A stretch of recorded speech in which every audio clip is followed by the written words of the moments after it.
Si tu veux apprendre ta religion correctement, viens me rejoindre sur mon nouveau site internet i-islami.com. Croyances, langue arabe, jurisprudence, tajwid, tafsir, sciences du hadith, comportement et exhortation. Tout cela dans une seule et même formation.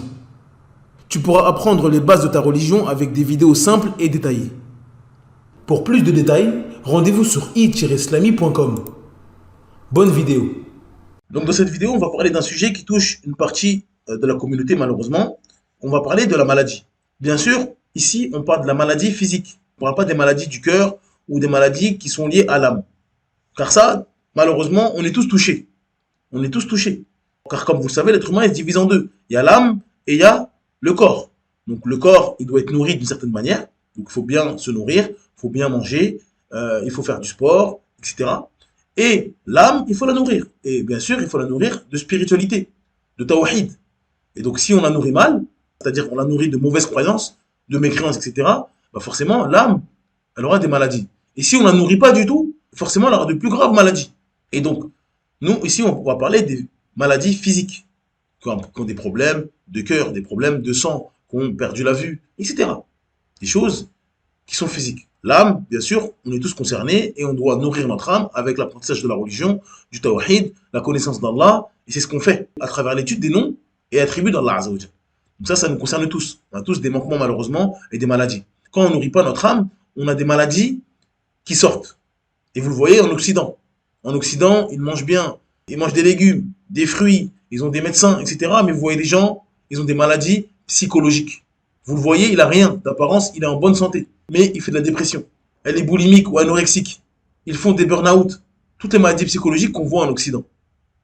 D'accord ? Contrairement, par exemple, à l'Afrique. En Afrique, c'est un continent où il y a de la spiritualité.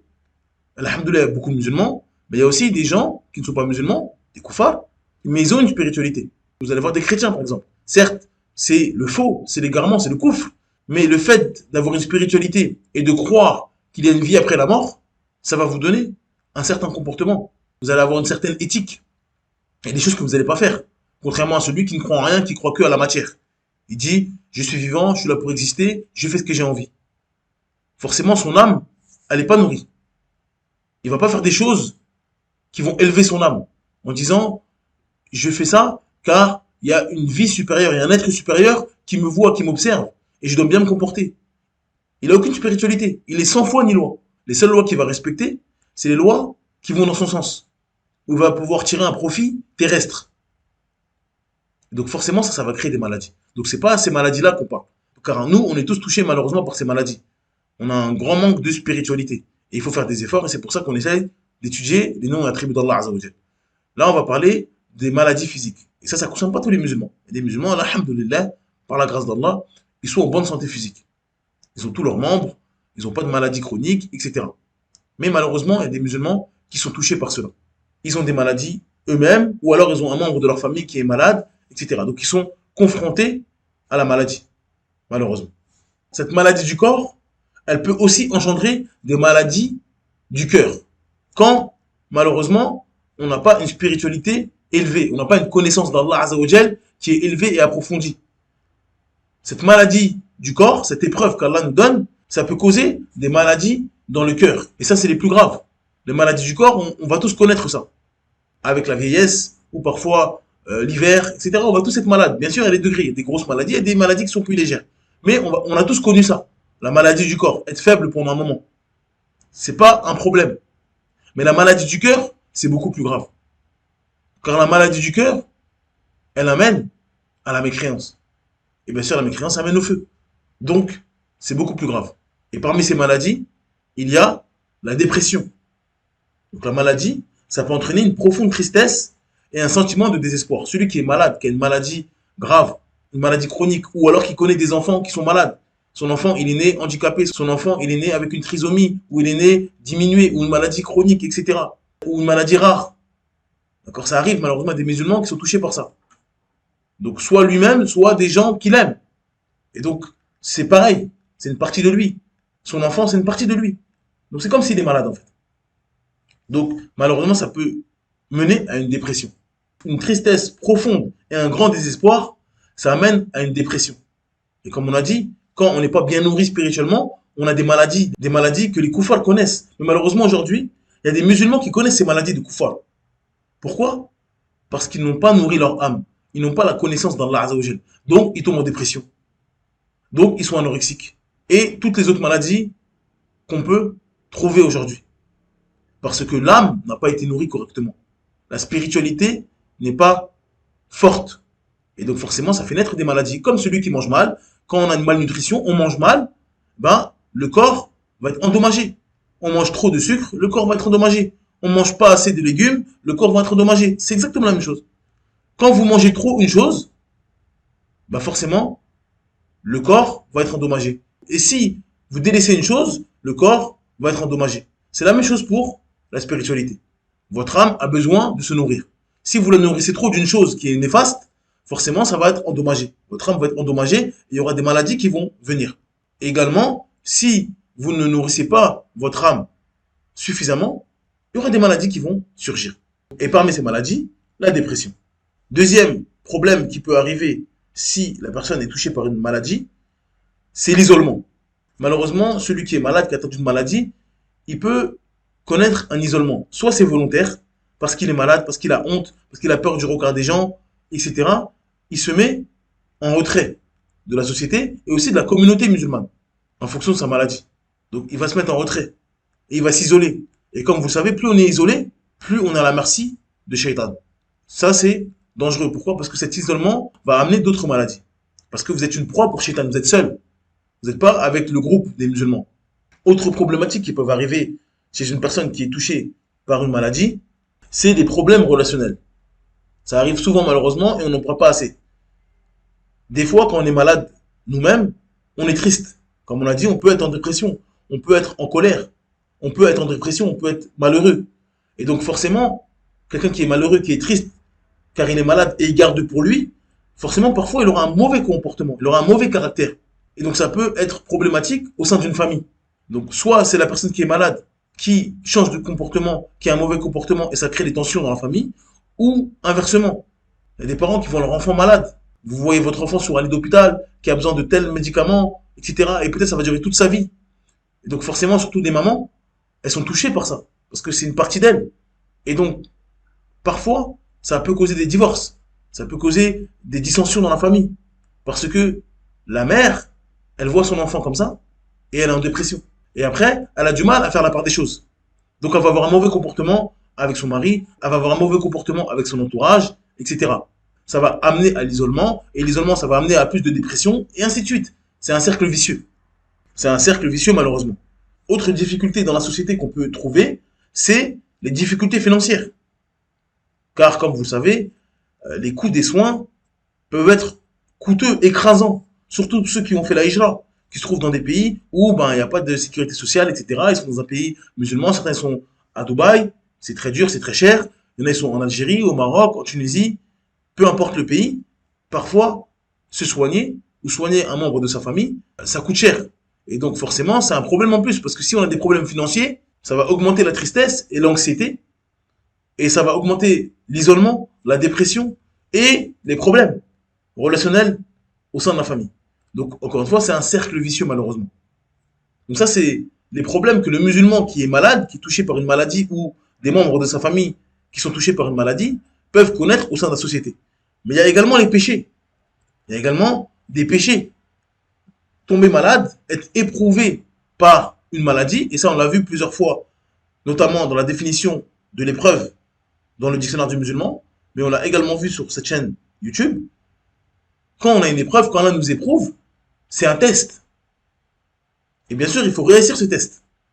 Et donc celui qui est éprouvé, s'il répond par des péchés, il va échouer son test. Malheureusement, c'est ce qui arrive fréquemment. Donc, celui qui est éprouvé par une maladie, il peut malheureusement désespérer de la miséricorde d'Allah. Il peut perdre espoir dans la guérison. Et il peut malheureusement se dire qu'Allah n'est pas miséricordieux, n'est pas bon envers lui. Et ça, c'est un problème, c'est grave, c'est de la mécréance. Parmi les noms d'Allah, il y a Ar-Rahman Ar-Rahim. Et donc, croire qu'Allah, il ne nous fait pas miséricorde, alors qu'on est croyant, alors qu'on est musulman, alors qu'on adore Allah Azzawajal, c'est très grave. C'est une pensée immonde vis-à-vis d'Allah Azzawajal. Malheureusement, c'est ce qui peut arriver dans le cœur de celui qui est éprouvé par la maladie. Également, l'impatience. La personne qui est touchée par la maladie peut faire preuve d'impatience et se mettre en colère en disant pourquoi je suis malade, pourquoi ça m'arrive alors que je suis jeune, pourquoi ça dure aussi longtemps, pourquoi à cause de cette maladie je ne peux pas faire ça, etc. Et il commence à être impatient. Et cette impatience-là, ça peut l'amener à d'autres péchés, comme le fait de chercher une solution haram pour la guérison. Il y a des gens qui sont malades, qui ont une maladie ou qui ont des difficultés. Par exemple, on voit des femmes malheureusement qui ont des problèmes pour être enceintes. Et donc, elle vit ça très mal. Et elle commence à être impatiente en disant pourquoi j'ai pas d'enfants, je comprends pas, toutes mes sœurs elles ont des enfants, mes tantes aussi elles ont des enfants, et il n'y a que moi, alors que c'est moi la plus pieuse de la famille, etc. Elles ont beaucoup d'enfants, elle commence à avoir des mauvaises pensées. Et elle est impatiente. Et parfois, certaines ignorantes, malheureusement, elles sont prêtes à aller voir des sorciers, à aller voir des gens qui, entre guillemets, vont les aider à avoir un enfant, et elles vont faire des choses contraires à la religion, comme du shirk, invoquer autre qu'Allah, demander l'aide des djinns, etc. Donc malheureusement, ça peut amener à des gravités, à des énormités, à des immenses péchés. Et autre problème que ça peut engendrer, le fait d'être malade, malheureusement pour celui qui a une mauvaise connaissance d'Allah Azzawajal, c'est la négligence dans les obligations religieuses. Donc la maladie, elle peut emmener certaines personnes à être négligentes dans leur pratique de la religion, sous prétexte qu'elles sont malades. Soit elle se dit, bon, Allah il m'a éprouvé, etc. Ils désespèrent de la miséricorde d'Allah, et donc ça les fait avoir un mauvais soupçon d'Allah Azzawajal. On a fait une vidéo sur le mauvais soupçon envers Allah Azzawajal, je vous invite à la visionner. Et donc ce mauvais soupçon, ça peut pousser à ne pas faire d'acte, en disant, bon, Allah il est pas si bon que ça, Allah il est pas si miséricordieux que ça, etc. Et donc quelqu'un qu'on n'a pas en estime, quelqu'un qu'on n'aime pas, ou quelqu'un en qui on a une mauvaise opinion, forcément, quand il va nous ordonner des choses, bah forcément on va pas se précipiter pour faire cette chose-là. Si vous avez une mauvaise opinion de quelqu'un, il vous dit fais ça, fais comme ça, fais ça à cette heure-ci, bah vous allez être négligent. Vous allez le faire mais en reculant, etc. Ou alors la personne va être négligente en pensant que la maladie excuse tout. Comme il est malade, il peut se permettre de faire certaines choses, de parler d'une certaine manière, de dire des choses, de faire des choses. Et il va prendre comme argument sa maladie. Non, c'est pas correct de faire cela. C'est pas correct de faire cela. Donc on voit que la maladie, c'est une immense épreuve. Et Allah Azzawajal, il éprouve par la maladie. Allah, il peut éprouver par la faim, par la perte d'un proche, et par la maladie également. Et donc forcément, nous, on doit être patient. On doit être patient, on doit réussir notre épreuve, peu importe quelle épreuve c'est. On doit connaître Allah Azzawajal, on doit savoir ce qu'il veut de nous, on doit savoir également comment réagir quand on est éprouvé.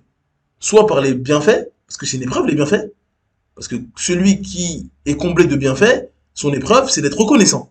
De ne pas dire c'est grâce à moi, c'est moi qui suis fort, je suis le plus fort, je suis plus intelligent. Allah, il t'a donné des bienfaits, il t'a donné l'intelligence, il t'a donné la santé, il t'a donné la force, il t'a donné de l'argent.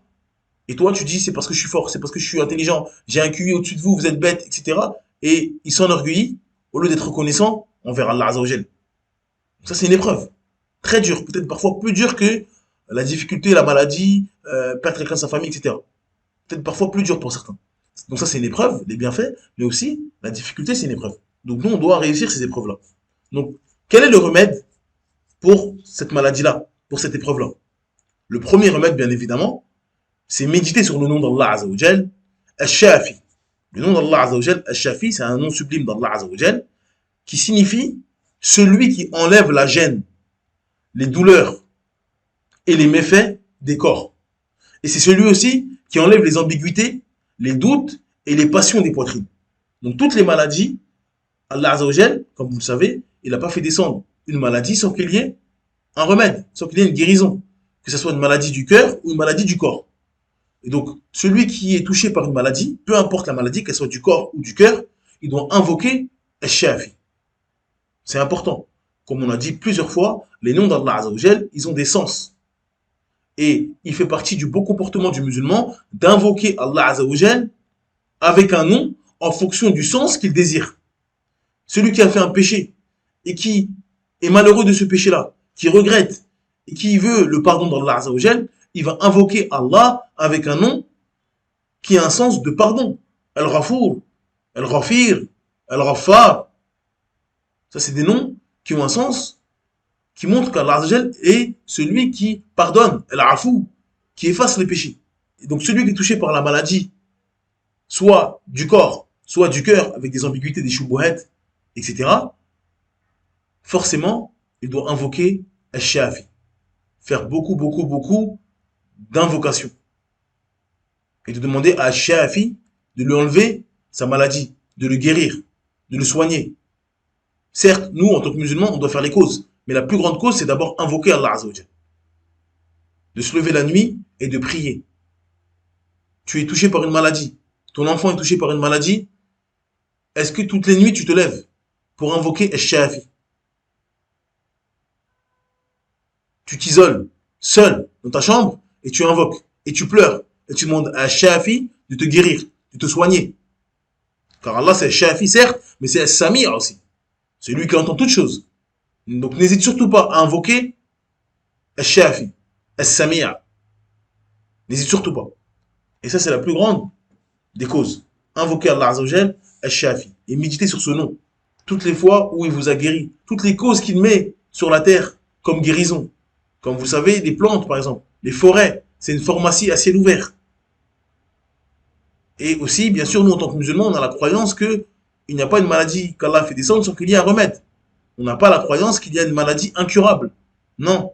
On le voit à travers l'histoire. Il y a 200 ans, une maladie qui était nommée incurable, aujourd'hui, c'est simple. Un petit vaccin et c'est fini. Donc certes, il peut avoir un moment dans l'histoire où l'être humain n'a pas connaissance de ce remède-là, mais il existe. On a la croyance qu'il existe. Donc Allah, il n'a pas fait descendre une maladie sans qu'il y ait un remède. Donc il faut méditer sur le nom d'Allah Azza wa Jal, Al-Shafi. C'est la plus grande cause pour guérir. Peu importe votre maladie. Autre remède, méditez sur le nom d'Allah Azza wa Jal, Ar-Rahim. Donc Ar-Rahim, ça signifie celui qui fait miséricorde à ses créatures. Allah, il vous fait miséricorde dans toute chose. Si vous méditez sur ce nom-là, et vous regardez à quel point Allah il vous fait miséricorde tous les jours. Car certes, malheureusement, celui qui est éprouvé par la maladie, il regarde sa maladie. Il dit, je suis éprouvé, j'ai le diabète. Je suis éprouvé, j'ai le cancer. Je suis éprouvé, j'ai ça. Ou mon enfant, il est éprouvé, il a telle maladie. Donc s'il compte les maladies qu'il a, ça va tenir sur une main, ou deux grand maximum. Alors que s'il compte tous les bienfaits qu'il a dans sa vie, là, il ne pourra pas énumérer tout cela. Il ne pourra pas recenser tout cela. Donc il faut méditer sur Ar-Rahim. Et aussi, il doit méditer sur un hadith connu du prophète Mohammed sallallahu alayhi wa sallam.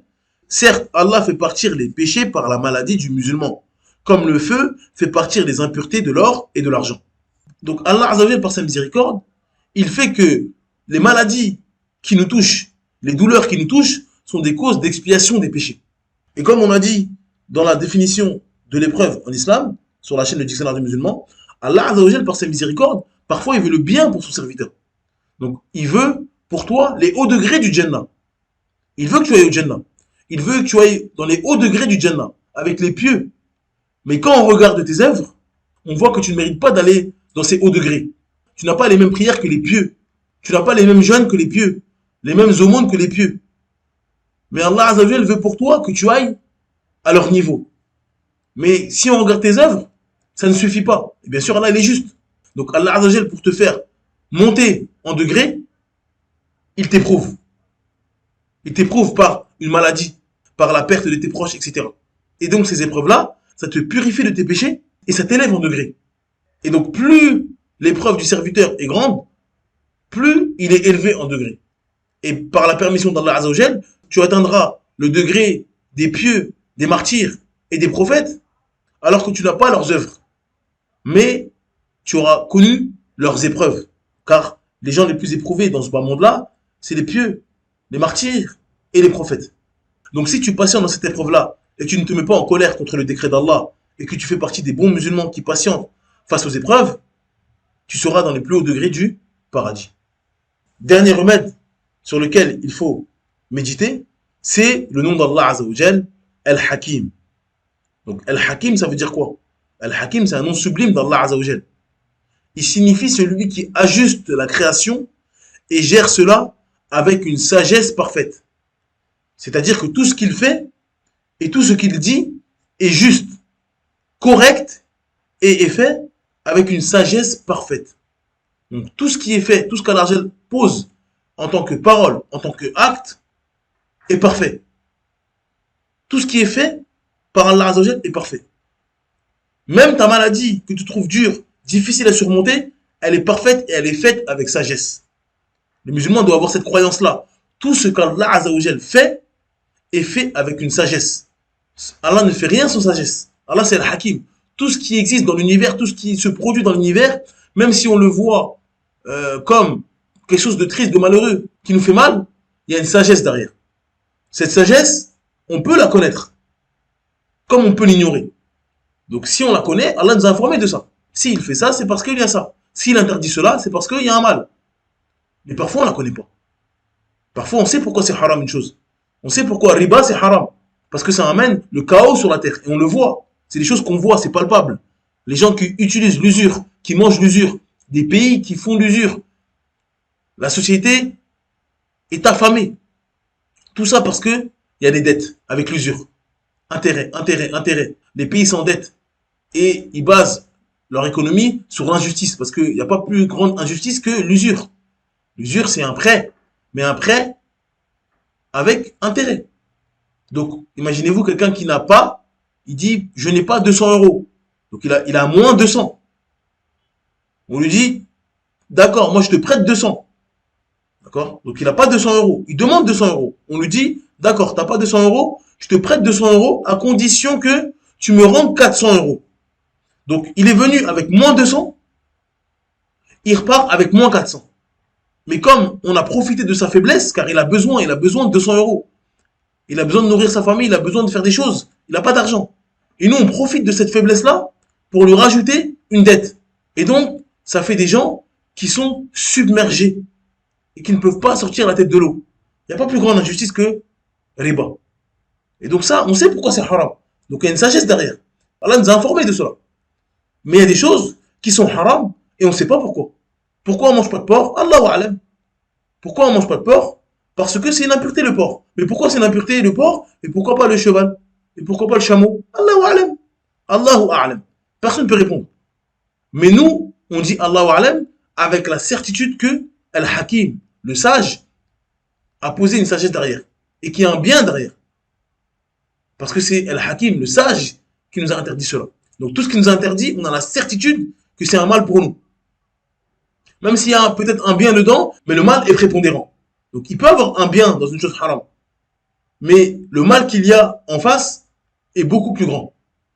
Et s'il nous oblige quelque chose, c'est qu'il y a un bien quelque part. Même s'il peut y avoir une petite difficulté, d'accord? Comme aller faire le hajj, comme aller jeûner, on se prive de nourriture, on va faire le hajj, on marche dans le soleil, on fait des choses qui sont difficiles pour le corps, mais le bien en face est prépondérant. Que ce soit dans ce bas monde-là ou dans l'au-delà. Donc tout ce qu'Allah fait, il y a une sagesse derrière.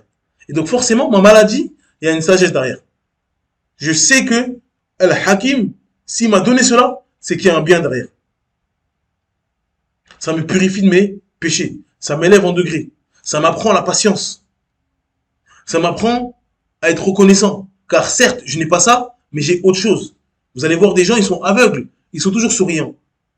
Toujours bons. Ils se plaignent jamais. Alors que nous, on a des yeux toujours là à se plaindre. Pourquoi il y a ça? Ah, c'est pas beau. Ah, j'en ai marre de voir ça. Pourquoi? J'en ai marre de voir ta tête. On dit des choses, on se plaint du bienfait de la vue. J'en ai marre de voir ça. Pourquoi toujours je vois ça? Il a des yeux, mais il se plaint de la vue. Alors que l'aveugle, il se plaint pas. Alhamdulillah. Alhamdulillah. Il se contente de ce qu'il a. Donc, parfois, la maladie, c'est une école. Et donc, si Allah nous donne cette maladie-là, c'est qu'il veut nous faire apprendre des choses. Pour qu'on revienne vers lui.